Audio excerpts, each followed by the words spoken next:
नमस्कार बच्चों, कैसे हैं आप। आशा करता हूँ बिल्कुल बढ़िया होंगे, ज़बरदस्त होंगे। और ये दूसरे चैप्टर राजा किसान और नगर का नवा लेक्चर है और ये आपका लास्ट लेक्चर होगा इसमें। और इसके बाद एक इम्पोर्टेंट क्वेश्चनों की एक वीडियो और मैं आपको लाऊंगा, जो दूसरे चैप्टर के इम्पोर्टेंट क्वेश्चन होंगे वो मैं आपको बता दूंगा। ठीक है, उसके बाद ये दूसरा चैप्टर इतिहास का ख़त्म हो जाएगा। ठीक है, तो इसको कंटिन्यू करते हैं। देखिए कि 8वां टॉपिक है अभिलेख साक्ष्य की सीमा। जो अभिलेख होते हैं उसके साक्ष्यों की कुछ सीमाएं होती हैं, उसके बारे में आपको बताऊंगा। देखिए, अभिलेखों से प्राप्त जानकारी की सीमा होती है। क्या सीमा होती है? उसमें कुछ कमी होती है, उनसे जो जानकारी प्राप्त होती है तो उसमें कई प्रकार की सीमाएं होती हैं। क्या क्या सीमा होती हैं? कभी कभी अक्षर हल्के ढंग से उत्कीर्ण करे गए थे। क्या क्या है? जो अभिलेख थे उन पर जो अक्षर उत्कीर्ण करे जाते थे वो हल्के छोटे छोटे उत्कीर्ण करे गए थे। कभी कभी क्या होता था कि अभिलेख भी नष्ट हो जाते थे, इससे पूर्णतः जानकारी प्राप्त नहीं हो पाती थी। अभिलेखों के तीसरा है अभिलेखों के शब्दों का पूर्ण रूपण ज्ञान नहीं हो पाता था, क्योंकि अतीत के शब्दों का अर्थ बदल जाता था। मेरा कहने का मतलब है अतीत में जो शब्द पहले प्रयोग किया जाता था, क्या आज के जमाने में उसी संदर्भ में शब्द का प्रयोग किया जाता है? जैसे उदाहरण को ही ले लो कि विदेशी शब्द पुराने समय में जो विदेशी शब्द प्रयोग किया जाता था, किसके लिए प्रयोग किया जाता था? वो किसी दूसरे गांव के निवासी के लिए विदेशी शब्द का प्रयोग किया जाता था। आज विदेशी शब्द का प्रयोग किस संदर्भ में किया जाता है? जो कोई दूसरे देश का हो।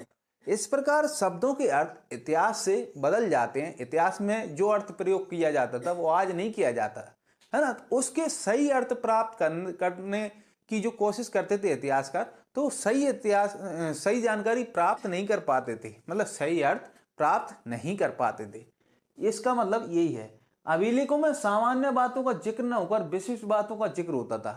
और दूसरी बात कि जो चौथा पॉइंट है उसमें यह बता रहा है कि सामान्य बातों का जिक्र तो अभिलेखों में होगा ही नहीं, क्योंकि इसको लिखाने वाले, इसको उत्कीर्ण कराने वाले कौन रहते हैं? या तो कोई राजा होगा, या कोई समुदाय होगा, या कोई धनिक वर्ग होगा। वही लोग, सामान्य आदमी तो इसके बारे में अभिलेख गढ़ाने का सोचता ही नहीं था।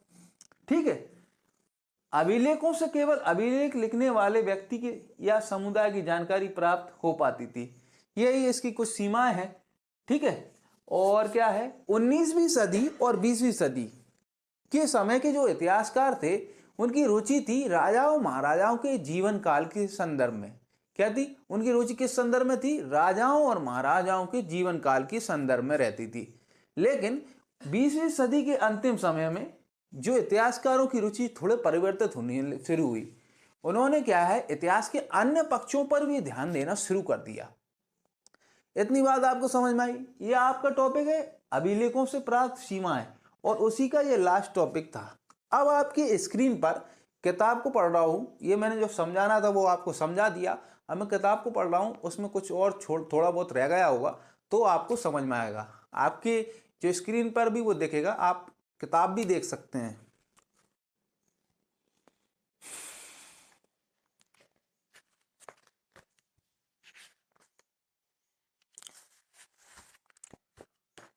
अब आपको पता चल गया होगा कि अभिलेखों से प्राप्त जानकारी की भी सीमा होती है। कभी कभी इसकी तकनीकी सीमा होती है।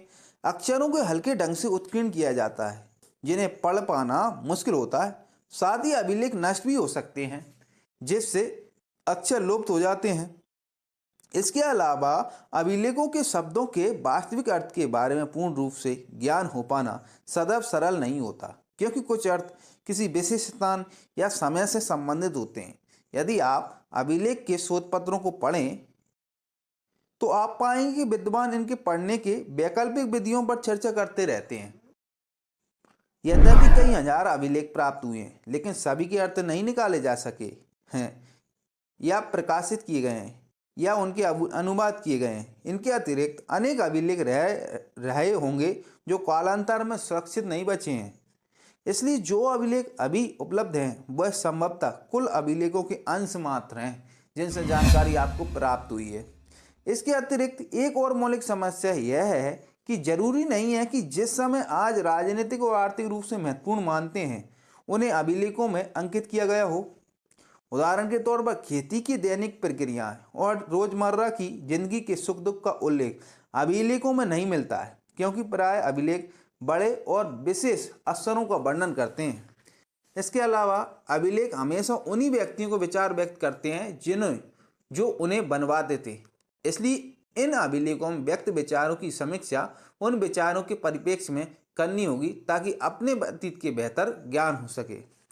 अर्थात राजनीतिक और आर्थिक इतिहास का पूर्ण ज्ञान मात्र अभिलेख शास्त्र से नहीं मिलता। साथ ही इतिहासकार प्राय प्राचीन और अर्वाचीन दोनों प्रकार के प्रमाणों पर आशंका व्यक्त करते हैं। 19वीं सदी के आखिरी दशकों में 20वीं सदी के प्रारंभ में इतिहासकार प्रमुख रूप से राजाओं के इतिहास में रुचि रखते थे। 20वीं सदी के मध्य से आर्थिक परिवर्तन और विभिन्न सामाजिक समुदाय के उदय के विषय में महत्वपूर्ण बन गए। हाल के दशकों में ऐसे समुदाय के प्रति इतिहासकारों की रुचि बढ़ी है जो सामाजिक हाशिए पर रहे हैं।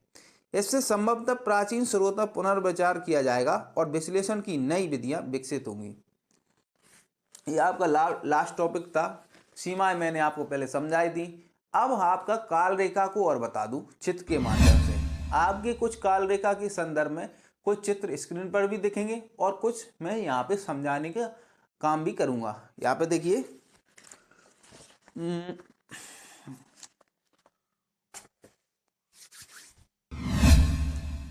ये आपका मानचित्र है जो उस काल रेखा को बताएगा। ये किस काल रेखा को बता रहा है? 600 ईसा पूर्व से लेके 600 ईसा पूर्व से लेके ये कब तक की बताएगा? 600 ईस्वी तक की घटनाओं के बारे में आपको बता रहा है। ये चैप्टर आपका था और इसी संदर्भ में आपने कुछ इतिहास की कुछ पहलू को छुआ। अब यहाँ पे देखिए कि सबसे पहले क्या है, उपमहाद्वीप में कई क्षेत्रों में धान की रोपाई हुई कब? 600 ईसा पूर्व से लेके 500 ईसा पूर्व के बीच में। ठीक है, यहाँ पर ऐसे कई साक्ष्य मिले हैं, कई अलग अलग जगह भारत में धान की रोपाई होना शुरू हो गई थी। फिर देखिए गंगा घाटी में नगरीकरण, यहाँ पे क्या है, ये गंगा घाटी है। हाँ, तो इसमें क्या है, नगरीकरण शुरू हो गया था। क्या हो गया था? गंगा घाटी में नगरीकरण हुआ। और इसी 600 ईसा पूर्व से 500 ईसा पूर्व के बीच में महाजनपद काल भी था। इसका चित्र आपके इसमें भी दिख गया होगा, हो सकता है वो इंग्लिश में हो। ठीक है, और देखो आहत सिक्कों का चलन, जब नगरों का विकास हुआ तो इस क्षेत्र में आहत सिक्कों का भी प्रयोग किया गया। ये 3 पॉइंट हो गए इसके, 600 ईसा पूर्व से लेके 500 ईसा पूर्व के समय ये घटनाएं हुई थी। अब और देखिए क्या हुआ, फिर 100 साल और आगे बढ़ते हैं, 500 ईसा पूर्व से 400 ईसा पूर्व के बीच में चलते हैं। तो इस टाइम ड्यूरेशन में क्या होगा, मगध के शासकों की सत्ता पे पकड़ होना शुरू हो जाएगी। जो मगध के शासक हैं, है ना, वो अपने क्षेत्र पर सत्ता पर पकड़ करना शुरू कर देंगे। ये महत्वाकांक्षी शासक थे और इन्होंने मगध को सर्व शक्तिशाली एक साम्राज्य बनाया था और बाद में मौर्य साम्राज्य इस पे बैठेगा। आगे देखिए, ये घटना हुई थी 500 से 400 के बीच में। इन्होंने क्या है, मगध के शासकों की सत्ता पर पकड़ बन गई थी। इतनी बात समझ में आई। फिर क्या हुआ, 321 ईसा पूर्व में चंद्रगुप्त मौर्य का राज्यरोहण हुआ इसी मगध के शासन पर। चंद्रगुप्त मौर्य के बारे में मैंने आपको बताया ही है। फिर क्या हुआ, आगे चल के इसी का पोता जो इसके बाद बिंदुसार बना, बिंदुसार के बाद इसका पोता अशोक शासन करता है। कौन? अशोक, जिसका समयकाल 272 और 278 ईसा पूर्व से लेकर 231 ईसा पूर्व के समय को दर्शाता है। यहाँ पे 2 समयकाल कैसे दे दिए, ये इनकी एग्जैक्ट डेट नहीं है, और एग्जैक्ट डेट हो भी सकती है, तो दोनों में से एक को ले सकते हैं अपन। ठीक है, क्योंकि अशोक का जो राज्याभिषेक हुआ था वो एक तो उसने खुद ही कर लिया था, फिर उसके बाद कई भाइयों को मार के किया था, है ना। तो इस प्रकार से 2 राज्याभिषेक की डेट है और उसका शासन काल बताया। तो मगध की गद्दी पे कौन बैठा था? अशोक। और अशोक का शासन काल है ये कब? 272 से 231 ईसा पूर्व। इतनी बात समझ में आई। फिर क्या होता है, मगध का साम्राज्य पूरे में फैल गया था, जिसका मैप आपके स्क्रीन पे भी दिख गया होगा। अब यहाँ पे देखिए 185 ईसा पूर्व में जो मौर्य साम्राज्य है वो अपने कुशल शासक ना मिले उनको, लास्ट में अंत में जो लास्ट में जो शासक थे मगध के मौर्य साम्राज्य के, वो अंत में क्या हो गए, कमजोर होते गए और इनका साम्राज्य का क्या हो गया, अंत हो गया। ठीक है, कब, 185 ईसा पूर्व में। अब देखो इस एरिया में इस समय कौन हिंदी यूनानी इस क्षेत्र में शासन कर रहे थे? हाँ, जिनको कौन छोड़ के गया था? सिकंदर छोड़ के गया था। अब सिकंदर को देखो 185 ईसा पूर्व तक मैं यहाँ पे लेके आ गया। अब इधर चलिए इस काल में 221 ईसा पूर्व से थोड़े पहले, कौन, सिकंदर के समय सिकंदर का आक्रमण होता है और सिकंदर 370 ईसा पूर्व से 325 ईसा पूर्व तक इस क्षेत्र में दिखाई देता है। ठीक है, और वो किसके, रावी नदी के किनारे से लौट जाता है। किस नदी किनारे से लौट जाता है बेटे? रावी नदी के किनारे से लौट जाता है। इतनी बात आपको समझ में आई? ठीक है, सिकंदर चला जाता है, उसके शासक यहाँ पे कौन, हिंदी यूनानी शासन करने लगते हैं। उसके बाद जो इसके सेनापति थे, जो अन्य लोग थे, हाँ, मैंने इसके बारे में पूरा डिटेल में आपको लेक्चर में बताया है।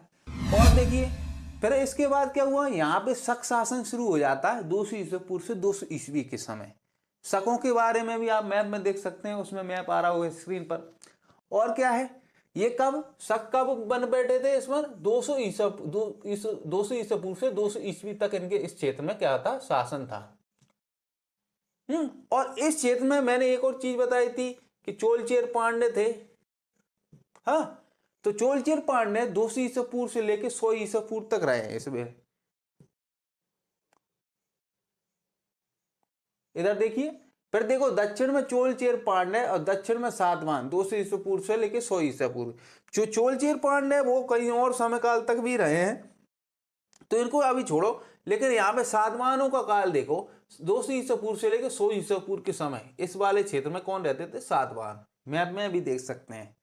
और देखिए 100 ईसा पूर्व से लेके 200 ईस्वी तक रोमन व्यापार, सोने के सिक्के को चलन। और इसी काल में, कौन सी काल में, 100 ईसा पूर्व से लेके 200 ईसा पूर्व के समय काल में क्या है, सॉरी यहाँ पे दिया है 100 ईसा पूर्व से लेके 200 ईस्वी तक। क्या दिया है, 100 ईसा पूर्व से लेके 200 ईस्वी के समय रोमन व्यापार चलता था भारत से, है ना। यहाँ की सामान कहाँ जाता था, रोम जाता था। रोम से पैसा आता था, यहाँ पे सोने के सिक्के आते थे, जो कई सिक्के इस दक्षिण भारत में मिले हैं। इतनी बात आपको समझ में आई? हाँ, फिर देखिए 78 ईस्वी में कुषाण शासक कनिष्क का राजरोहण हुआ। फिर इसी क्षेत्र में, है ना, कौन आए थे, कुषाण आए थे। कुषाण जिनका शासक था कनिष्क, इसमें सबसे प्रतापी शासक था, जिसका राजकाल कब है, 78 ईस्वी के समय का। मैप में भी देख सकते हैं आप। तो इतनी घटना आपको 78 ईस्वी तक का आपको पता चल गया। ठीक है, अब इधर देखिए, अब 1 ईस्वी के समय यहाँ पर कई छोटे छोटे राज्य हो चुके थे और उनके बारे में और बताऊं। पर इसमें इसके बाद आया था मुख्य शासन किसका आया था, गुप्तों का। कब, 320 ईस्वी के समय। इसमें क्या है, 320 ईस्वी के समय क्या है कि गुप्त शासन शुरू हो गया था और इसके प्रतापी शासक थे समुद्रगुप्त, चंद्रगुप्त द्वितीय। इसमें समुद्रगुप्त का शासन है 335 ईस्वी के ईस्वी से लेकर 375 ईस्वी तक, और चंद्रगुप्त द्वितीय जो गुप्त थे 375 से लेकर 415 ईस्वी के समय इनका शासन था। और इसी शासन काल में बकाटक वंश भी इस क्षेत्र में शासन करने लगा था। ठीक है, फिर आगे बढ़ते हैं और आगे बढ़ते हैं। क्या होता है, 500 ईस्वी से लेकर 600 ईस्वी के समय कर्नाटक में चालुक्य वंश और तमिलनाडु में पहला वंश।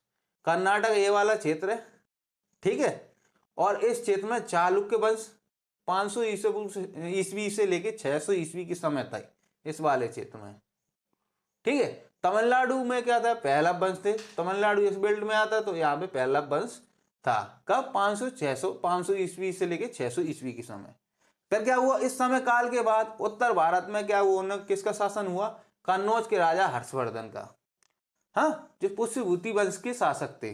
जो किस वंश के शासक थे, पुष्यभूति वंश के शासक, जिनका शासनकाल इस वाले क्षेत्र में था, है ना, उत्तर भारत में, जो 600 ईस्वी से लेकर 647 ईस्वी के समय इनका शासन था। और इनके बाद कुछ और राजा आए थे, फिर इसके बाद ये नष्ट हो गया था। और इन्हीं के काल में कौन आया था, चीनी यात्री ह्वेनतांग आया था, जो कहां से आया था, चीन से। फिर क्या होता है, इस सारी घटना के बाद 712 ईस्वी के समय क्या होता है, सिंध पर अरबों का आक्रमण हो जाता है इस वाले। और मैप भी देख सकते हो, उसमें मैप में भी दिखा रखा है। ठीक है, तो इतना सा आपका लेक्चर है। आशा है आपको समझ में आ गया होगा। और पहले का मैंने जो पहली दूसरी वीडियो में इसके बारे में कुछ अच्छी जानकारी आपको दी है और कुछ अच्छी चीज़ें समझाने की कोशिश की है। अब मैं आपका एक वीडियो लेक्चर और लेके आऊँगा इस चैप्टर के संदर्भ में, जिसमें आपको कुछ महत्वपूर्ण प्रश्नों के बारे में और बताऊँगा जो आपके पेपर में आ सकते हैं। एमपी बोर्ड के जो पेपर होते हैं 12th क्लास के, उनमें ये इम्पोर्टेंट प्रश्न आएंगे, तो उसके बारे में आपको बता दूंगा। आप इन पर तैयारी कर लेना और आपके ये काम आ सकते हैं। ठीक है, तो इस लेक्चर को मैं यहीं पे विराम देता हूँ। मिलते हैं नई वीडियो में।